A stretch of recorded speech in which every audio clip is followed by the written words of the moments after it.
Hi, welcome back. Okay, today I wanted to talk about, of course, we're talking about healing. These are subjects that are important on your healing journey. So today I wanted to talk about our senses, right? Because our senses can contribute to healing from anything that you're going through, right? So we have um, our senses. The five senses are the ones that most people talk about, right? Which is our sight, right? Our ability to see, our ability to hear, our ears, our ability to smell, our ability, which is our nose, our ability to taste, which is our mouth, our ability to touch, right? So those are all the five senses that we hear about the most, that most people know about. There is a sixth sense, which I'll get to in another video, which is just, a higher level of connection. But as far as our 3D physical body, those are the senses that most people are aware of.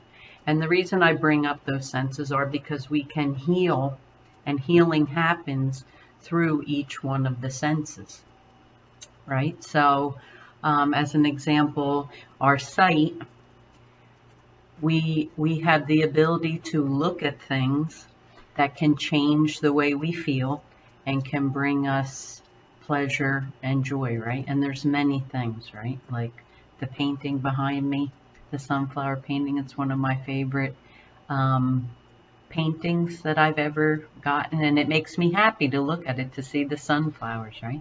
So we can appreciate, like, looking out at the ocean, watching dolphins swim by, maybe looking up at the sun, right? The beautiful sun that keeps us nice and warm. It feels like a big hug, right, from the universe.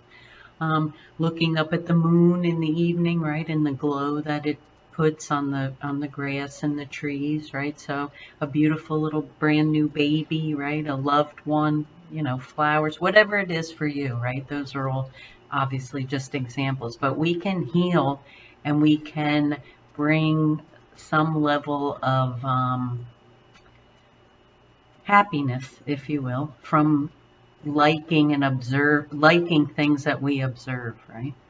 So sight can heal us, and it's part of a complex system, basically, in the healing process. So we don't want to dismiss things that we all have available to us that can contribute to our healing process, okay? So we have sight and we have sound, right, with our ears. We can listen to music. Music's the biggest one, right?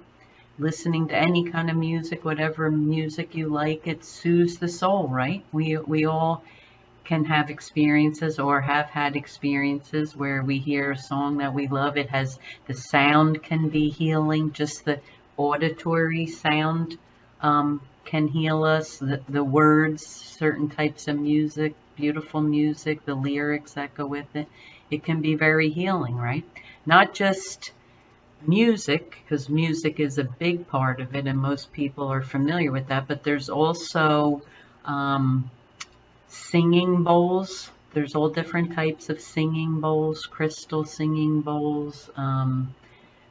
I believe it's Tibetan singing bowls. I actually have one. I should have brought it with me for this. But anyway, high pitched sounds can heal, right? Because just we have different frequencies, right? We're all electromagnetic and we have different frequencies, and music has different frequencies as well. So if we were to use a type of singing bowl where they just run, an object, there's a little wand that they run up against, like a crystal singing bowl or the metal ones, and it creates a very high pitched sound. But those sounds are responded to by our brain, right? That can create healing in an individual.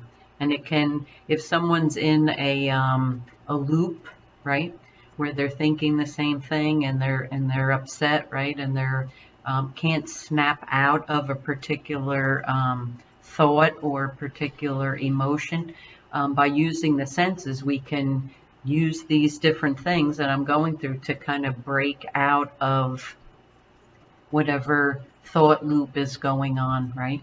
Or an emotion, right? An emotion, if someone's deep into an emotion and they don't want to be in that particular emotion, right? These are things that you can do to kind of break that cycle, right? It's called a pattern interrupter. Okay, so that's sound. Then we have taste, right? That's a biggie. Food. Food soothes people. Food, we join together around food a lot of times, right? Families join together and then eat together, share, partake in food in some religions, right? There's certain foods that are partaken of with family, of a particular religion. Any ethnicities, right? All the different ethnicities have foods that are, you know, originated with that particular ethnicity, and it brings happiness and joy to people. So food is a soothing our taste sense, right? Then we have touch, pets,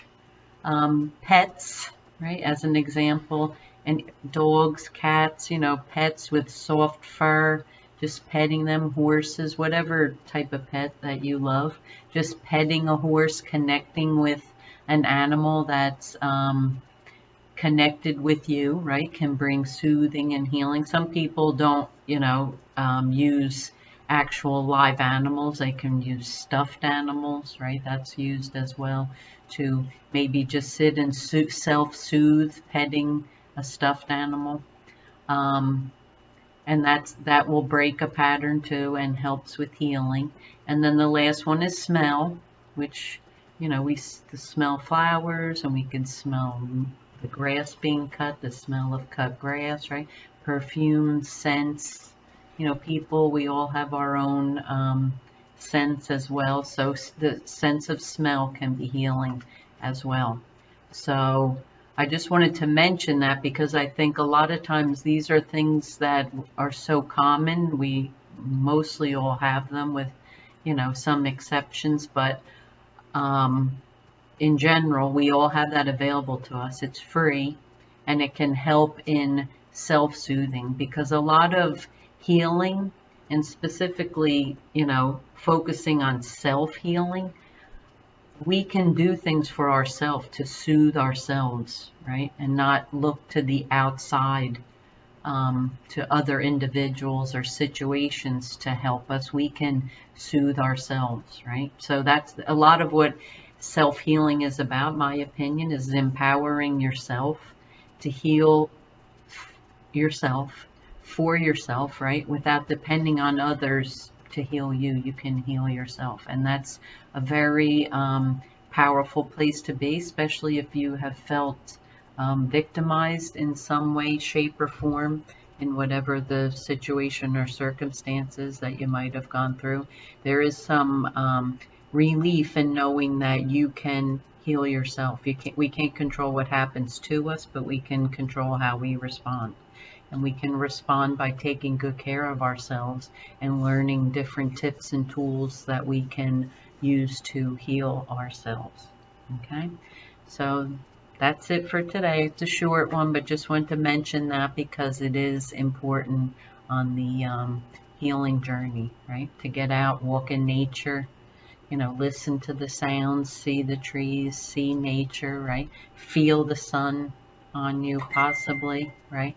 So all these things combined is available to pretty much everyone, and it can be very helpful on the healing journey. Okay, I'm wishing you peace and love on your healing journey. Okay, bye.